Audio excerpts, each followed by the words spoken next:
And I thought, okay, we should probably, there's a video on it. Well, yeah, you're gonna find out, Jaden. Haha. Uh, anyway, okay, we should check this out. Because, like, I've seen a couple episodes of this particular show. Not a lot, but I've seen a couple episodes, and it was a cute idea. It was an interesting idea, but I didn't really see too much of it. So we're gonna check out the rise and fall of time traps. Don't let this opening throw you. This is their intro. We're not watching Quantum Leap. It's not something about Quantum Leap. Time traps. This is a show on, I think it was on, correct me if I'm wrong, I want to say UPN. I think it originally broadcast on UPN. I think. I've only seen it like online, and I've only seen a couple episodes, but it was an interesting show, like for the 90s. It was an interesting show for the couple episodes I saw. So it's a thing kind of like time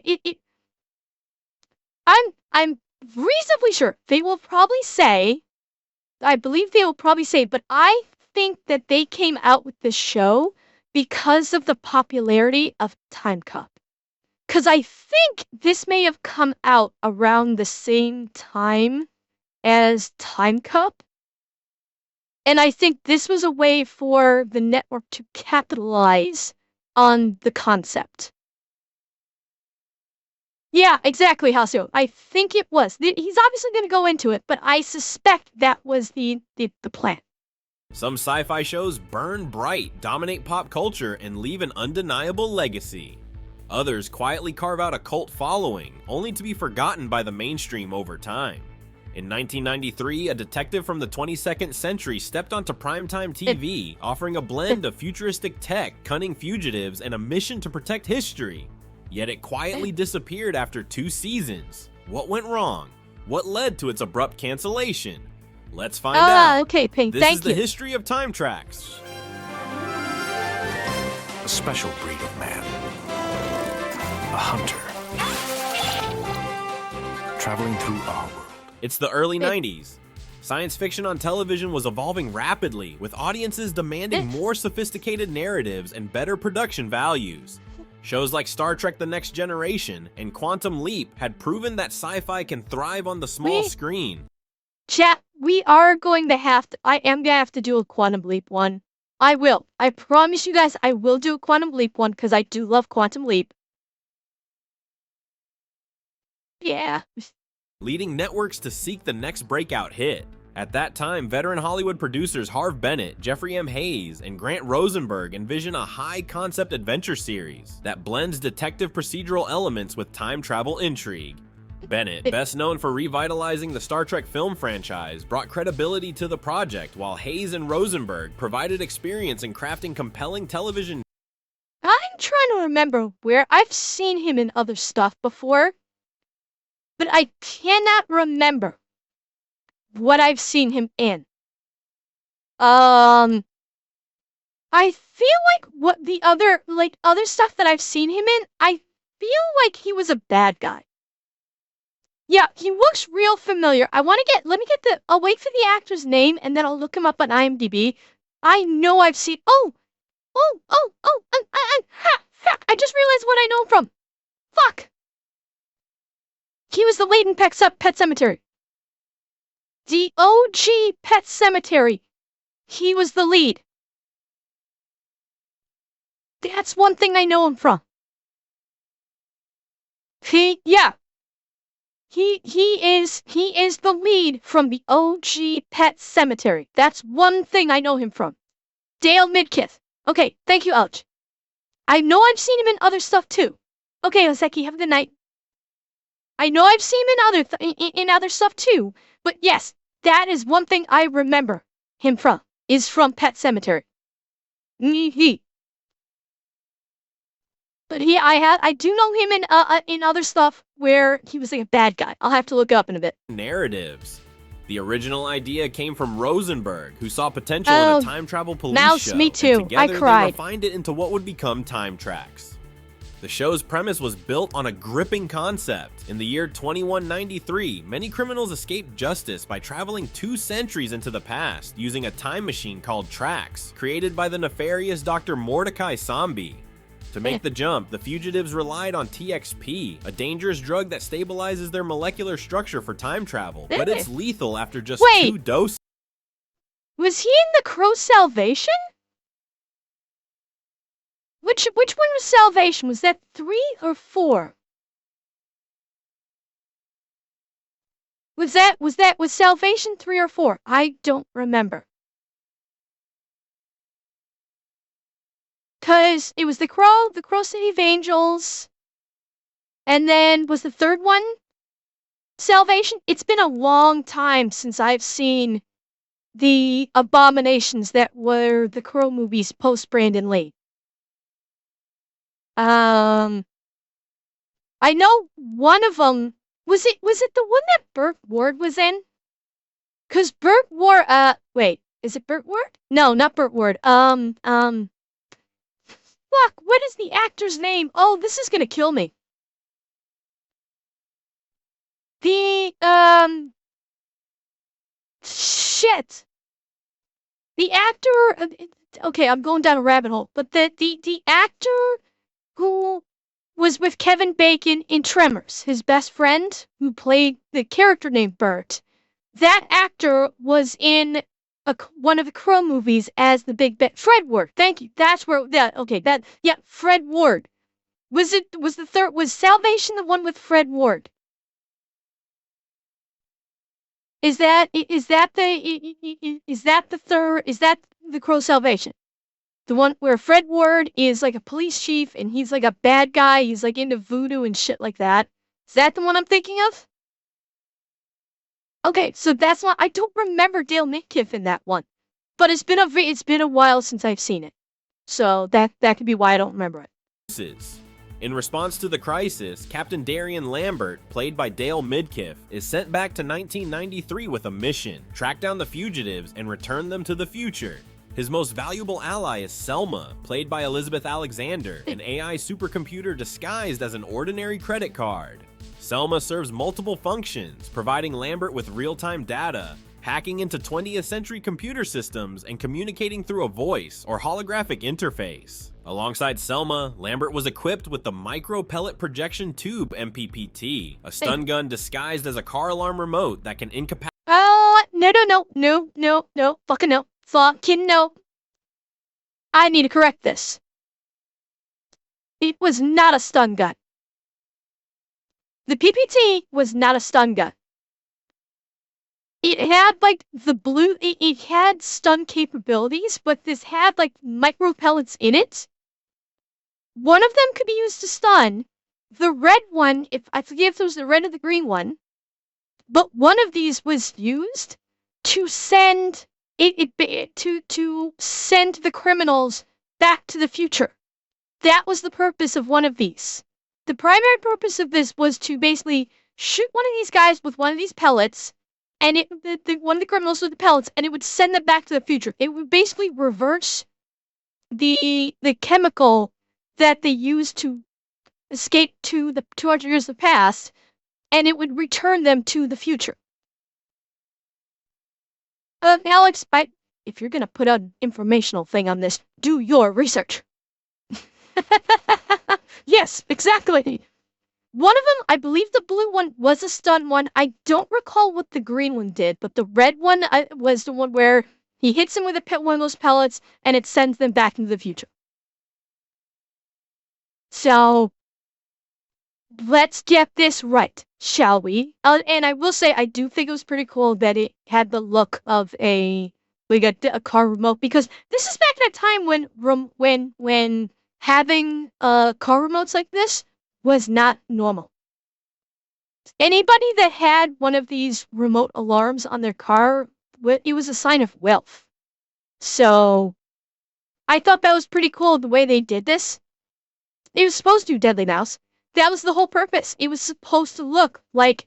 Now, It was supposed to look like a car alarm fob. It was. But you gotta remember, this was 93. In 93, this was high-tech as fuck. This was seriously high-tech back in 93. So, we are spoiled now with what our key fobs look like, but back then, this was at top tier. Incapacitate criminals, or activate the tracks retrieval sequence, sending fugitives back to the future. The world will need a new kind of hero to face a new kind of enemy. You have been sending fugitives back in time? For a new kind of adventure. They went back to take over. Unlike many time travel narratives that explored historical settings, Time Tracks They was did. structured as a They did, modern-day Atanashi, sci-fi just now. detective show, with Lambert tracking down a new criminal in each episode. The series leans into the idea that fugitives, once in the past, use their knowledge of future I forgot he was in this. I forgot John Delancey was in this. Holy shit. But, okay, From what John I've seen, this Delancey- series was first developed to be one of several launch shows for Primetime Entertainment Network, which was the first attempt at the WB network. Oh, and then it got bought up by, like, UPN. Okay. Well, yeah, and Revan, that's what I was just about to say before the TTS kicked in. The success of John Delancey as Q in Star Trek, holy crap, did that springboard him to a whole bunch of parts. He got this, probably a couple years later, he got that, Legend, the TV show Legend, which had Richard Dean Anderson in it. Yeah, John Delancey got, like, Q paid off for him really well because it got him all kinds of roles. Yeah, Deadly Mouse, that's Legend. I think that you're talking about. The TV show Legend, it only lasted like one season. It was basically MacGyver in the Wild West with Richard Dean Anderson, but Richard Dean Anderson's character was not MacGyver. John Delancey's character was the MacGyver one. Oh, he had a spot in SG-1 too? I didn't know that. Huh.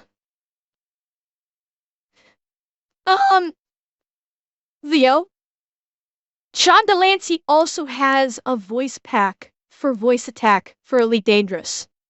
You can replace your Kovas in Elite Dangerous with John Delancey. Look it up. He has a voice pack for voice attack. events to manipulate history for personal gain. You from Star Some Trek, became J10. wealthy crime lords, others infiltrated powerful institutions, and a few attempted to alter technological progress decades ahead of its time. This episodic structure allowed for a wide variety of cases while maintaining an overarching storyline. Characterization also played a role in reinforcing the show's internal logic. Lambert was depicted as highly intelligent, with enhanced physical and mental capabilities due to 22nd century advancements. His superior reflexes, known as time stalling, allowed him to perceive movement at an accelerated rate, giving him an edge in combat situations. However, the writers had to balance these abilities to keep the stakes high. If Lambert was too powerful, the show risked losing dramatic tension, so certain episodes put him at a disadvantage, either through environmental constraints or by placing him in situations where brute force wouldn't solve the problem. Additionally, and they also had, I know there was one of the episodes I vaguely remember that I saw, they actually removed his supercomputer part of the equation because she got stolen. Someone actually stole Selma from him during one episode, and he spent and so he had to spend the episode trying to track her down. So they would do stuff like that where they would take away his technology that gave him such an advantage. Because don't forget, Selma was a 22nd century supercomputer in card form, which means she could access the, at the time, limited internet and could hack into pretty much every database that existed on the planet. And so they had at least one episode where that was removed. They not only put him in disadvantaged situations, they would take away his tools to basically, as a plot device to depower him, essentially. Which worked. I mean, it was a logical choice to do that. Additionally, time tracks needed to maintain audience engagement without losing them in overly complex time travel logic. Unlike serialized shows, Revan, he didn't. That's the thing. He traveled back to the present once and stayed in the present. His mission was to travel back in time, round up all of the Cellans that had traveled back to the 1993 Earth, but he had to stay there. He did not go back and forth. He went back and had to stay until he got all of the bad guys sent back to the future. And once that happened, yeah, it was one big breakout. And so once he sent all of the criminals back forward in time, then he could turn the PPT on himself and yeet himself back to his own time, but not before all the bad guys were sent back, because he could only go back once. The nature of that drug that stabilized them for time travel only worked once. You couldn't go back and forth, back and forth, back and forth. It wouldn't work that way. You would basically die if you did that. So yeah, it was the whole thing of he goes back once, he's stuck in the past, he has to finish this job before he can return to his own time. And I'm pretty sure part of the thing there is, I believe he had a wife in his own time that was waiting for him to come back. Like Babylon 5, time tracks largely followed an episodic format, making each episode self-contained while subtly advancing the larger narrative. This structure meant that while time travel elements were crucial, they couldn't overshadow the detective procedural aspects that formed the foundation of the series. An astute convict tangles with a cop. I'll shoot you down, and you keep on coming. From the future. Your history. How can I be history? The series was shot in Queensland, near the Warner Roadshow Studios, an emerging hub for international productions at the time. The decision to film outside of the United States was primarily driven by cost effectiveness. I must say, I always did kind of like the fact that Selma was wearing sort of like a retro Puritan kind of look. You know, with the high-necked blouse and the long Western style skirt. This was so fitting for because she was effectively speaking kind of like a quote-unquote butler. Yeah, Victorian. That's the word I'm looking for, Pig. Yeah. It was Victorian Little House on the Prairie. Yeah, very, yeah. Zip Ties, I don't know if he said it was shot in Canada. He said it was shot in Queensland. So I don't think they moved to, because I know a lot of productions in the 90s moved to Vancouver because it was real cheap to shoot there. But he said they just said that they shot it in Queensland. So I don't think they'd started really moving a lot of productions into Canada yet. Yeah, Queensland is Australia, exactly. That's my point. It's in Weasley. Outside of the United States was primarily driven by cost effectiveness, as Australia in the 90s, offered competitive it was tax incentives, lower labor costs, and access to high-quality studio facilities. The move to Australia allowed for more ambitious set designs and outdoor shoots, giving Time Tracks a more polished look than many other syndicated sci-fi shows of the era. Music also played a vital role in shaping the show's atmosphere. Composers Gary McDonald and Laurie Stone crafted a distinctive score, reinforcing both the action-adventure and sci-fi aspects of the series. The theme, with its dramatic, futuristic tone, became a recognizable hallmark of the show. However, despite these advantages, other factors beyond production quality would determine the show's fate as it entered its first season on air. With all the pieces in place, Time Tracks made its television debut on January 20th, 93. As part of the Primetime Entertainment Network, it was launched alongside Kung Fu: The Legend Continues and Babylon 5, with PTEN hoping to create a niche for action-adventure and science fiction programming. Wow. Watch with Babylon 5. Did Babylon 5 stay on UPN, or did Babylon 5 get sold off to another network?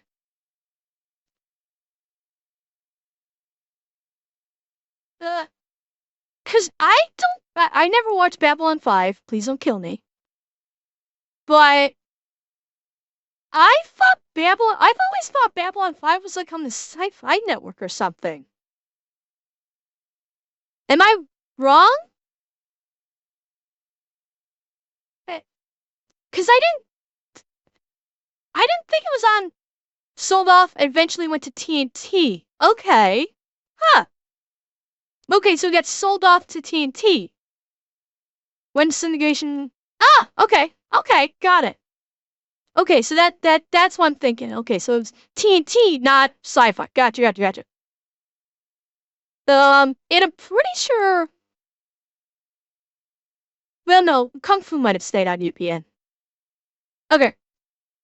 Initial reactions to the show were generally positive. Viewers enjoyed the mix of time travel mechanics, and Dale Midkiff's portrayal of Darian Lambert was met with praise for balancing intelligence, action, and charm. Some reviewers felt that while the premise was interesting, the execution often leaned too heavily on procedural crime-solving tropes rather than exploring deeper sci-fi elements. There were complaints that episodes followed a formulaic structure, with Lambert tracking a fugitive each week without enough variation in the stakes or conflict. However, as the first season continued, warning signs began to emerge. Ratings, while stable, were not growing at the pace PTEN had hoped for. While Time Trax had all the elements of a great sci-fi adventure, it was becoming clear that its place in the crowded TV landscape was not as secure as the creators had hoped. As Time Trax entered its second season, the production team attempted to address audience concerns. They introduced more emotionally charged episodes, deeper connections between fugitives, and higher stakes confrontations. The final blow came when PTEN executives decided to move in a different direction, focusing on... I remember talking about like going with, like, more human stories. I don't know what season this is. One of the very few episodes of this show that I was able to see actually had him, like, one of the fugitives was a boxer. He escaped back in time. He wasn't like a real bad guy. He was a criminal for whatever reason, and he went back in time to our present, and he became a boxer, like a professional boxer. And like Dale Midkiff's character knew martial arts from the future. It was like a real, like, the martial arts that he knew was really weird. It's like they didn't really show up, but you know how most martial artists have stance, like the stance that most martial artists have, feet roughly shoulder width apart, hands up, either fisted or loose, you know, in a ready fighting stance. The fighting stance that he used in this was his hands down, his arms down in front of him, with his hands held like in a triangle.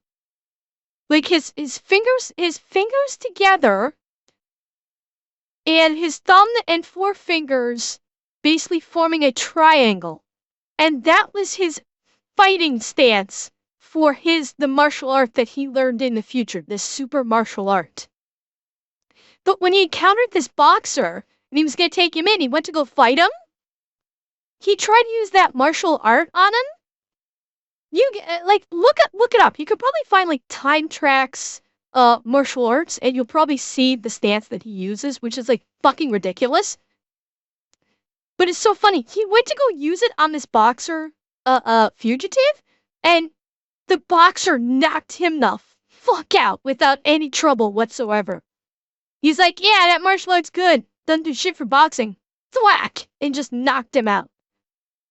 And the way he finished off that episode is Dale Midkiff's character actually learned how to box and made a deal with the fugitive. If he could beat him in the ring, he would voluntarily go back to the future, showing that he wasn't like a bad guy. And that was like the human stories that they were just saying in here that people were looking for, because it was a human story. He wasn't a bad guy. I forget exactly what caused him to get arrested in the first place, but he wasn't a bad guy, but he was still a fugitive. And so while Dale Midkiff's character did feel for him, he still had a job to do.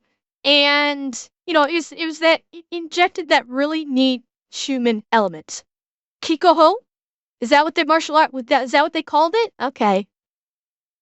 Yeah, it was a bullshit made up martial art, probably because Dale Midkiff couldn't actually do martial arts, so they came up with this bullshit martial art that he could pretend to do. Projects with higher growth potential. The decision was made. Time Trax would not continue past its second Oh, season. is that? Okay. Unlike some long-running shows that receive a proper send-off, Time Trax simply faded away. The last episode aired on December 3rd, 1994, leaving several plot threads unresolved. There was no grand farewell, just a quiet disappearance from television schedules. That Much sucks. like The Fugitives, Lambert spent 2 seasons hunting. Now he's among That's us, unfortunate. a special breed of man. He has one weapon and a computer named Selma. Good morning, Captain Lambert. In 1994, Malibu Interactive developed. Jay, if you're talking about that boxer, I know they did. It's been so long since I've seen it, I don't remember what that boxer's crime was. I don't remember. Developed a Time Trax action platformer for the Super Nintendo Entertainment System, attempting to bring the show's time-traveling detective thrills to gaming audiences. Despite its solid reception, the Time Trax game, much like the show itself, faded into obscurity, leaving behind a cult curiosity for retro gaming and action sci-fi TV enthusiasts alike. Time Trax first season was released on DVD on October 9th, 2012. The second and final season was released the following year on July 9th, 2013. But despite its shortcomings, Time Trax remains a fascinating piece of sci-fi history. It took risks, introduced memorable characters, and built a world that, while flawed, had immense potential. For those willing to look beyond its limitations, it stands as a unique example of early 90s television experimenting with high-concept sci-fi storytelling. So is Time Trax worth rediscovering? Absolutely. It may not have been a game changer, but it's a reminder of an era when action sci-fi television was experimenting, pushing boundaries, and trying to find the next big thing. For fans of 90s action adventure with a sci-fi twist, it's a lost gem, one that deserves a second look. Thanks for watching, and don't forget to subscribe for more awesome content. That was great. That was fantastic. I love those old TV shows like that. I love those shows.